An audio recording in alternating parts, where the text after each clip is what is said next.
Alright, for today's Industry Insight, we're going to be doing a mini review of the Nintendo Switch. I finally got my hands on one about a week or so ago, and I want to talk about the platform in general. What it does right, kind of where Nintendo has been having a huge advantage with it, and some of my general misconceptions, or general nitpicks, I should say, about it. So, for those of you who somehow don't know what we're talking about, the Nintendo Switch's big selling point is that this is it. Besides the little base that can charge it, which I can actually just unplug that, this is everything you need to play Nintendo Switch games. I am literally holding a console in my hand right now. And that portability is a major X factor for the console. As we've said many times over, Nintendo is great at being Nintendo. They are the outlier. They're the black sheep. They're the ones that you get because you can't get those games anywhere else. That was a major selling point of the Wii. That was also part of the Wii U. And the Switch is kind of continuing that.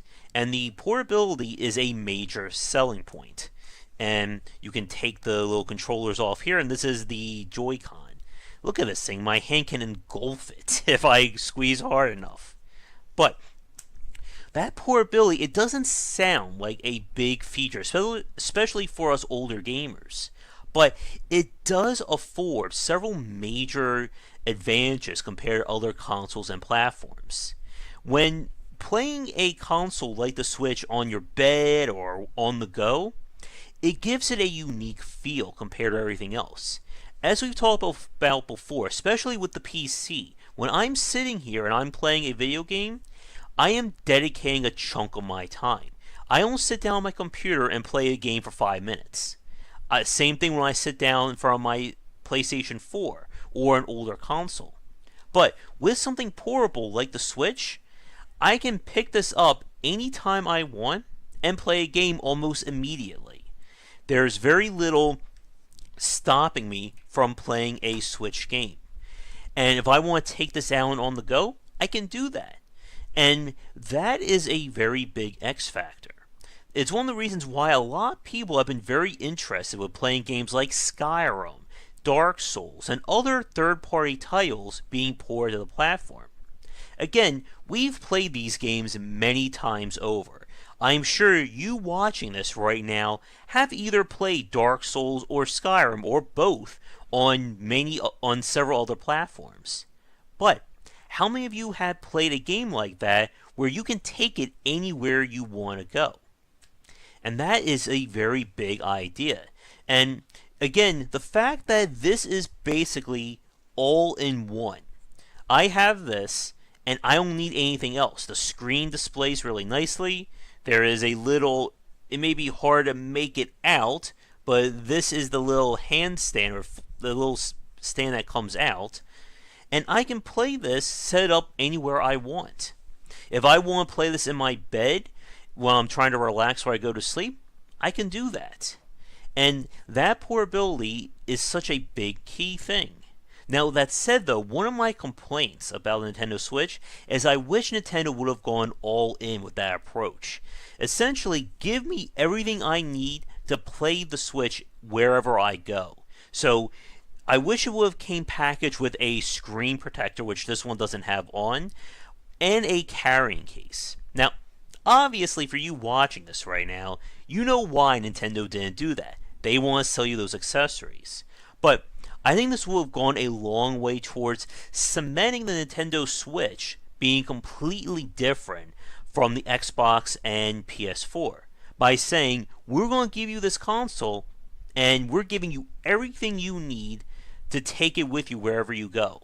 And you don't have to worry about scratching it, you don't have to worry about losing it, just we're giving it to you all in one. With that said though, of course it's sold really well regardless of that, and I'm sure the accessory market has done well alongside of it. Now, the other major factor that I think is helping Nintendo Switch is one that may be surprising, and that is the indie side of things. As we've said before, Nintendo has always had a weakness with courting third-party developers. Nintendo is good at being Nintendo, and if you're in line with that, great. But if you're not, or you just can't get around the unique factors, Nintendo's not going to do anything to help you out on that front. And that has cost them a lot of big third-party games. It cost them majorly during the during the Wii U and Wii era, because why would someone port their game to those consoles when they have the more standardized features of the PlayStation and Microsoft consoles at the time? But the Switch has opened things up for the independent scene, either having games on there that are retail releases, or using the Switch's virtual console or the online store. And that is a very big point. Developers have been saying now just how great it's been to get it on the Switch, and it provides a win-win for both Nintendo and the indies. For Nintendo, by making their console as attractive as it can be for independent developers, they're basically solving the problem of not having third-party support. Because if they get all these great independent games on there, well, they don't need to worry about getting major developers. Because as we've seen, the other consoles have been doing a very big push for independent games. Darkest Dungeon's been on the PlayStation 4, it's on the Switch, and it's coming to Xbox One. It should be out for Xbox One right now. Right now, when I look at the Nintendo Switch, I see The End Is Nigh and The Binding of Isaac are now major sellers on a Nintendo console. And here's a bit of a fun fact for you folks. I remember Edmund McMillan a few years ago talking about how much of a pain it was to get The Binding of Isaac on the Wii. He talked about the technical limitations as well as the content limitations that they had. And now to see The Binding of Isaac as a major spotlight on the Switch is kind of funny at this point. But here's why it's being very attractive for independent developers. Because the Switch is basically prime real estate. When you go on the XBLA or PSN, you are competing with Sony's games, you're competing with licensed titles or second or third party. You're competing with other indie developers. You're competing with movies and the other features. And you're competing with independent games that are unique to said console. And again, that discoverability can be such a big deal. With Nintendo, however, you are just competing with their first party, which again, we know Nintendo doesn't release too many first party titles, so you're safe there. And you're competing with whatever other titles are on there. But it's still considerably less compared to the other console offerings. And of course, if we try to compare this to major stores like Steam, GOG, Humble Bundle, and the like. So, getting your game on Nintendo Switch gives you a very lucrative platform to sell your game. Besides, of course, The Binding of Isaac and The End Is Nigh, we've seen games like, I know Axiom Verge is coming to it, Mutant Mudds. I'm sure there are plenty of independent games that I am forgetting right now that are either out or coming to it. But, again, if Nintendo can build a Switch as not only being the ultimate portable console, but also the great place for independent games off the PC, that gives them two very powerful features that the other consoles don't have or can promote to that point. Now, with that said, though, I do have a few nitpicks about it. First is I feel that without those extra features like the screen protector and the carrying case, I'm kind of worried about breaking this. Again, I have very big hands, and my hands can just easily surround this system, especially the Joy-Cons. So I would have hoped that they would have taken steps again to make it less likely that people will break things. The other major point, though, and this is one that we can't answer just yet, is what Nintendo is going to be doing with its online features. As you may or may not know, Nintendo has been keeping things tight as to their monthly subscription service that at this moment is planned for September. What we do know is that it's going to offer people to download classic games using a virtual console setup, and it will allow for multiplayer, similar to, again, PSN and XBLA. but we don't know how those architectures are going to work. And as we have seen and critiqued Nintendo many times in the past, that multiplayer architecture and Nintendo don't normally go hand in hand all that well. Now, the other point I wanted to touch on is that the Switch is kind of Nintendo backing away from the unique factors of the Wii and the Wii U. Again, with those consoles, they both had unique selling points with the gesture gameplay and the tablet. This allowed Nintendo to put out games that you could literally not play on the other consoles. With the Switch, outside of the portability, it still features a very standardized control scheme and setup. You can see the different buttons, we have 2 analog sticks. So in terms of those features, you could play third-party games that are featured on Xbox One and PS4 on the Switch.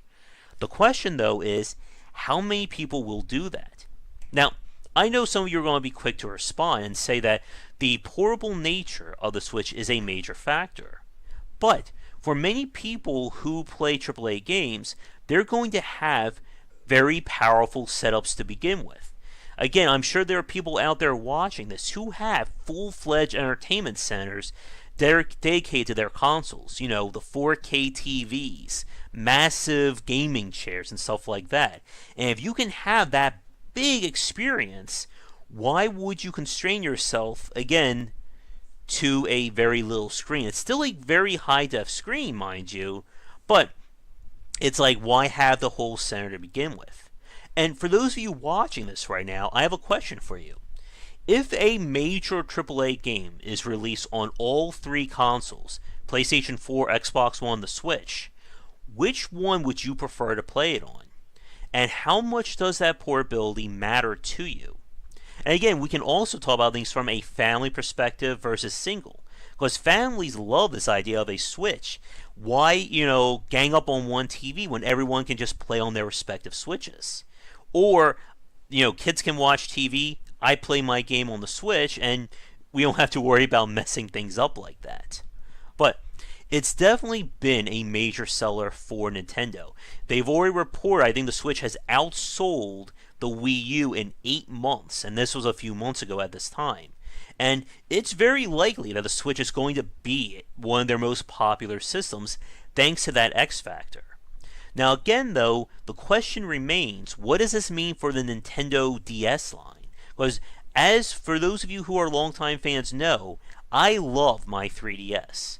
And I would hate to see them back away from that and just go all in on the Switch. But with that said, if the Switch is outselling everybody or every other Nintendo platform, why not? So with that said, we're going to wrap things up here.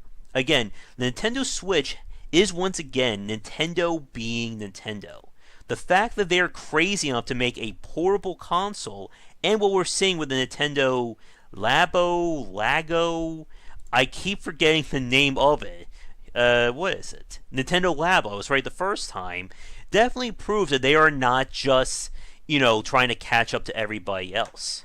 But it still remains to be seen if this will carry through. And more importantly, what will Microsoft and Sony respond with? Will at some point, will I be carrying, PlayStations and Xboxes in my hands? Maybe at some point in the future, we'll just have our clothing just holding all the major consoles, and we can just be our own personal entertainment center wherever we go. But with that said, thank you so much for watching today's Industry Insight. If you're new, be sure to check back for daily discussions on game design here and on Game Wisdom, where we examine the art and science of games. Until next time, have a great night. Before we get to the credits, just wanted to give a quick thank you and shout out to the supporters over on patreon.com/gwbicer.